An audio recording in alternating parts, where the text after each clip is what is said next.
Hello नमस्कार सर्वांना. मी अक्षय पुन्हा एकदा माझ्या नवीन ब्लॉगमध्ये तुम्हा सगळ्यांचं स्वागत करते. तर जस्ट आम्ही आता कॅबमध्ये बसलेलो आहोत आणि निघालेलो आहोत बाहेर जाण्यासाठी. कुठे जातो आहे ते मी तुम्हाला सांगतेच. तर पुन्हा एकदा अबुधाबीला आम्ही आलेलो आहोत. लास्ट व्लॉगमध्ये तुम्ही पाहिलंच.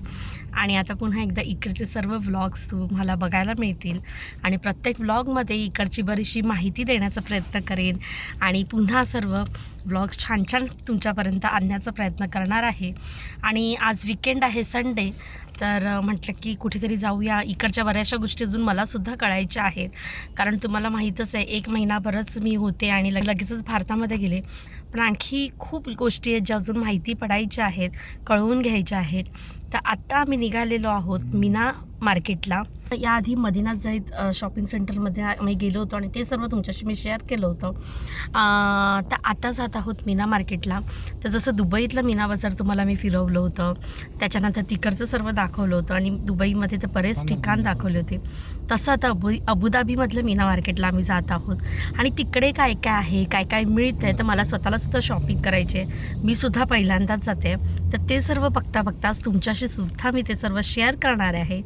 तर मग चला बघूया काय आहे. आता थोड्याच वेळात आम्ही कॅबमधून उतरू आणि मग बोलते तुमच्याशी.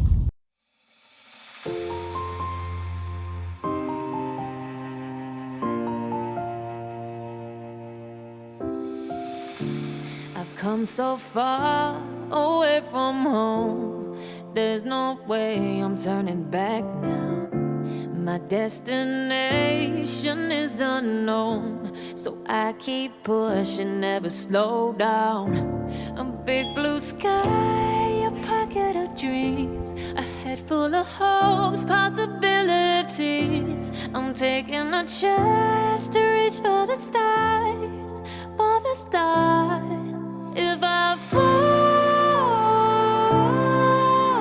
then I'll get back up, try again, come back stronger. No walls they built can stop me now. Let's keep chasing the sun, do what can't be done. Let's go beyond, push the limits, take flight. जाता जाता मी तुम्हाला अबुधाबीतल्या थोड्याफार एरियाची थोडीशी झलकसुद्धा दाखवली आणि सर्वात महत्त्वाचं दाखवलं ते म्हणजे अबुधाबीतलं मीना जायद पोर्ट. आज जरी पोर्टची फक्त एक झलक दाखवली असली तरी नेक्स्ट टाईम कधीतरी नक्कीच ब्लॉगमध्ये इन डिटेल दाखवेन तुम्हाला. आणि आता आम्ही पोहोचलेलो आहोत. तुम्हाला एरिया बघून समजलंच असेल. ते जस्ट आता कॅबमधून उतरलेलो आहोत आणि आजूबाजूचा परिसर हा असा आहे.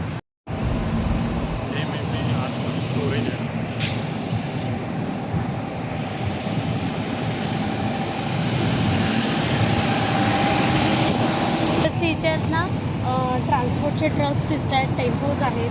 ते बरंचसं सामान इथून सगळ्या शॉप्सला, सुपर मार्केटला मे बी डिलिव्हर होत असेल. तर मग चला बघूया आतमध्ये काय काय आहे ते आणि काय काय आपल्याला आज मिळतं आहे. तर आता टॅक्सीतून येताना मी तुम्हाला दाखवलं की जवळच पोर्ट आहे. तर त्याच्यामुळे ना तिथूनच इम्पोर्ट होणारं सर्व सामान, मे बी हे जे सर्व कंटेनर्स आहेत मोठे मोठे, यांच्या थ्रू इथे येत असेल मार्केटला. आणि इथून मग पुन्हा जे एवढे सगळे सुपर मार्केट्स आहेत त्यांना पुन्हा डिलिव्हर होत असेल. हा आता एवढाच सेक्शन दिसतो आहे पण खूप मोठा आहे. म्हणजे मी सांगितल्याप्रमाणे बरेच सेक्शन्स आहेत. आता गेल्यावरती कळेल. तर पहिल्यांदा इथे व्हेजिटेबल आणि फ्रूट सेक्शन दिसतं आहे, तिथे जाऊ. आणि मग त्यानंतर मग इथे पण बरेचसे रांगेमध्ये ना शॉप्स आहेत, तर मे बी होलसेलचेच असतील.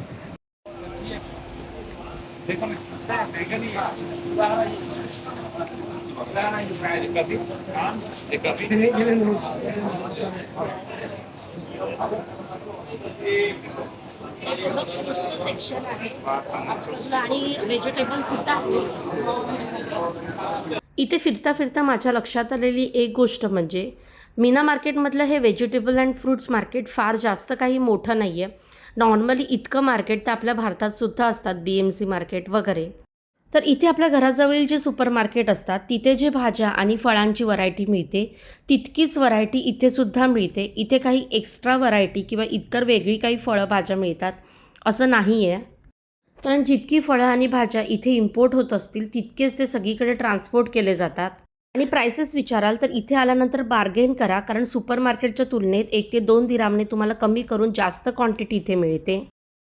कड्ड्या घेतलेल्या आहेत कोथिंबिरीच्या, तर 5 दिरामला म्हणजे आपले 100 रुपये. नॉर्मली 1 दिरामला 1 जोडी येते आपल्या इथे आणि छोटी असते थोडीशी नॉर्मली ज्या बाकीच्या सुपर मार्केटमध्ये. तर इथे तुम्ही आहे ना होलसेलमध्ये जास्त व्हेजिटेबल्स घेऊ शकता. तर मी कोथिंबीर वडी वगैरे करण्यासाठी ना 3 जुड्या घेतलेल्या आहेत आता, आणि बाकी पण आता आपल्या इथे जशा जुड्या करतात ना तशाच करतात. आणि इथे आजूबाजूला तर मी आता आली आहे ना तर बरंचसं जास्त घेऊन जाणार आहे. तर आता बऱ्यापैकी मला जे व्हेजिटेबल्स पाहिजे होते ना ते घेतले. खूप जास्त वजन नाही घेतलं कारण आता अजून फिरायचं आहे, त्यामुळे फ्लावर, कोबी, कोथिंबीर, कढीपत्ता, मिरची ज्या लागणाऱ्या वस्तू आहेत रोजच्या त्या घेतल्या. ग्रेप्स घेतले. तर विचाराल ना तर रेटमध्ये थोडा फरक पडतो, एखाद दुसरा दिरामचा फरक पडतो, पण क्वांटिटी जास्त येते त्याच्यामुळे आहे ना ओव्हरऑल थोडा फरक पडतो जे आपण आपल्या जवळच्या सुपर मार्केटमध्ये घेतो ना त्यापेक्षा इथे. ते आता कांदे वगैरे जास्त मला घ्यायचे होते, पण मग इथून मग आता वजन घेऊन फिरावं लागेल त्यामुळे ते घेतलेले नाही आहेत. आज आलो आहे मला प्लांट्स वगैरे घ्यायचे आहेत घरासाठी. खूप जास्त क्लायमेट ह्युमिड आहे त्याच्यामुळे संध्याकाळीच बाहेर पडलो आहे, तरीसुद्धा आहे ना घाम येतो ना. आता आम्ही ना दुसऱ्या सेक्शनला जातो आहे बघायचं आहे. तर इथून जस्ट मला ज्या थोड्याशा व्हेजिटेबल्स पाहिजे होत्या त्या घेतल्या आणि आता पुढच्या सेक्शनला जातो आहे. तो कुठे आहे जातो आहे आम्हालासुद्धा माहीत नाही, आता फिरताच आम्हालासुद्धा कळेल. मग तुम्हाला सांगते, दाखवते. एवढे मोठे कंटेनर आहेत जे इम्पोर्ट होत असेल सामान, किंवा इथून आणखी कुठे जात असेल, पण मला तरी वाटतं हे सर्व इम्पोर्टचेच आहेत ना, एवढे मोठे. तर दुबईमध्ये तुम्हाला माहिती आहे काहीच पिकत नाही, अबुधाबी UAEमध्ये काहीच पिकत नाही. जेवढं असेल सगळं इम्पोर्ट होतं, त्यामुळे हे एवढे मोठे कंटेनर्स आहेत. पण येणारं प्रत्येक जे काही व्हेजिटेबल्स आणि सर्व असतं ना ते फ्रेश असतं. म्हणजे असं नाही की म्हणजे येईपर्यंत खराब होतं वगैरे. काही वेळा काही व्हेजिटेबल्स असतात पण ते आपण बघूनच घेतो. तर आम्ही व्हेजिटेबल मार्केटमधून बाहेर पडलो ना तर कनेक्टिव्हिटी अजिबात नाही आहे. त्या टोकाला तिकडे व्हेजिटेबल मार्केट आहे, तर आता या बाजूला आम्ही आलेलो आहोत जिथे सर्व प्लांट्स आहेत, नर्सरी आहे. आणि त्या बाजूला तिकडे फिश मार्केट आहे जे खूप मोठं आहे.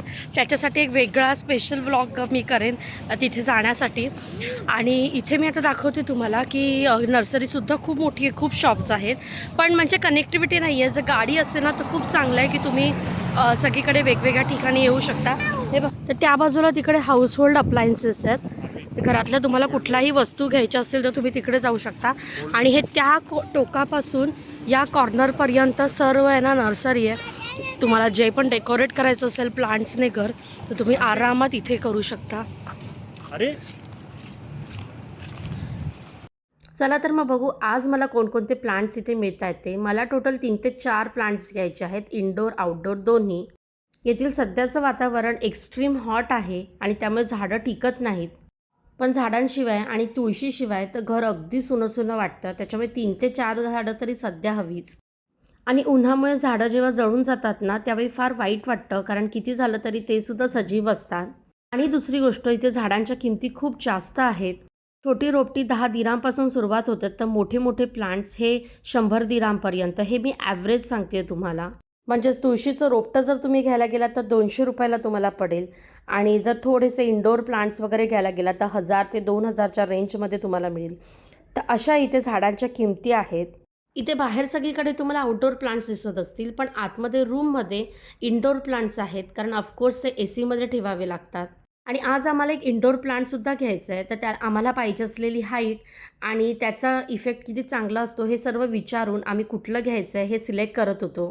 तर आपल्या देशामध्ये जे इंडोर आउटडोर प्लांट्सचे प्रकार असतात ते इथे बघायला मिळतात का, तर हो, बऱ्यापैकी. त्यामध्ये मनी प्लांट, इथे ओव्याचं झाड आहे, पुदिना, कढीपत्ता, त्याच्यानंतर नारळाचं, केळीचं, कडुनिंबाचं आणि असे बरेच प्रकार आहेत. आतमध्ये त्यांनी इंडोर प्लांट्स ठेवले आहेत कारण ते इंडोरच ठेवायला पाहिजेत. आणि हे सगळे पॉट आहेत मोठे आणि तुम्ही बघू शकता भरपूर व्हरायटी आहे झाडांची. असं पूर्ण मोठाच्या मोठा तिथपर्यंत लेन आहे आणि अगदी मागेपर्यंत. मी तुम्हाला बाहेरून दाखवलं ना ते तसं. तर मला ना तुळस घ्यायची आहे. फक्त एवढाच प्रॉब्लेम आहे की ऊन एवढं जास्त आहे ना की टिकलं पाहिजे. इथे सदाफुलीसुद्धा आहे.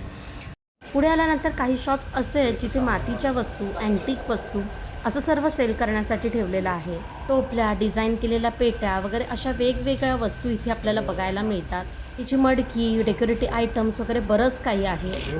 आपल्या आजीच्या काळामध्ये जे चक्की करायचो आपण दळण, ते सुद्धा आहे इकडे. काय म्हणतात त्याला माहीत नाही. तर इथे मी हे इंडोर प्लांट घेतलेलं आहे बॅम्बूचं, जे मी त्यांच्याचकडनं लावून घेते. तर मी मगाशी सांगितल्याप्रमाणे इथे झाडांच्या किमती जास्त आहेत. तर मी घेतलेल्या 4 झाडांपैकी या एका झाडाची किंमत 25 दिराम म्हणजेच आपले 550 रुपये. आणि इतर तुम्ही जे काही पॉट वगैरे घ्याल ना, ते सर्व एक्स्ट्रा. तर अशा इथे झाडांच्या किमती असतात. मी सजेस्ट करेन इथे राहणाऱ्यांपैकी जर कोणाला प्लांटची खूप जास्त खरेदी करायची असेल तर तुम्ही नक्कीच मीना मार्केटच्या या नर्सरीला भेट द्या, कारण किमतींमध्ये तुम्हाला खूप जास्त फरक पडेल. आत्ता मी घेतलेलं एक प्लांट जर 25 दिरामचं आहे, ते जर मी आमच्या जवळपासच्या सुपर मार्केटमधून घेतलं असतं तर ते जवळजवळ 35 ते 40 दिरामच्या घरात गेलं असतं. यावरून तुम्ही अंदाज लावू शकता. घरी निघालेलो आहोत, कॅब बुक करतायत म्हणतात. तर इथे ही एवढी शॉपिंग आहे झाडांची. तर आता जेवढं गरजेचं होतं ना तेवढंच घेतलं आहे, कारण खूप जास्त ऊन आहे, झाडं टिकणार नाही आहे. त्याच्यामुळे तुळस घेतली आहे, सदाफुली घेतलेली आहे. इंडोरमध्ये एक बांबूचं झाड घेतलेलं आहे आणि आणखी एक फुलांचं घेतलेलं आहे मी किचनमध्ये ठेवण्यासाठी. आणि खत आणि पॉट वगैरे एखाद दुसरं घेतलं आहे, कारण बरंच आहे घरी मटेरियल. तर म्हटलं की एकदा ऊन गेलं ना की आपण आणखी थोडंसं प्लांटेशन करू शकतो. तर आता कॅब आलेली आहे, मग आता कॅबमध्ये बसू. मग त्याच्यानंतर घरी ना जेवण ऑर्डर करणार आहोत, कारण आता आम्ही बाहेर आलो तर बनवायला मिळालं नाही त्यामुळे. तर मग आता चला, गाडी आलेली आहे. तर जस्ट आता घरी पोहोचलेलो आहोत आणि कुठले कुठले हे प्लांट्स आणले ते दाखवते. तर हे एक इंडोर प्लांट आणलेला आहे. तर हा असा एक पॉट घेतलेला आहे त्याच्या साईजचा, आणि हा बॅम्बूचा प्रकार आहे. आता ना इथे मॅरीगोल्डचा सीझन नाही आहे, त्याच्यामुळे झेंडूच्या फुलांचं झाड रेडी नव्हतं. माझ्याकडे त्याचे सीड्स आहेत, पण सीड्सने ना झाड यायला खूप वेळ लागतो आणि आता खूप जास्त ऊन आहे, त्याच्यामुळे या सीझनमध्ये ते टिकत नाही. तर त्यामुळे सध्या देवाला मग घालायला ना इथे जवळपास मला फुलांचं पेरुमल शॉप नाही आहे, लांब आहे. मग त्यामुळे देवाला फुलं नसतील ना तर थोडंसं मला कसं तरी वाटतं. त्यामुळे मग आता फुलांच्या इथे ऑप्शन्समध्ये ना हीच झाडं होती. हे जे आपण नॉर्मली आपल्या इथे बघतो ना असे पूर्ण बंचमध्ये येतात, ते आणलेलं आहे मी. आणि हे एक सदाफुली घेतलेलं आहे.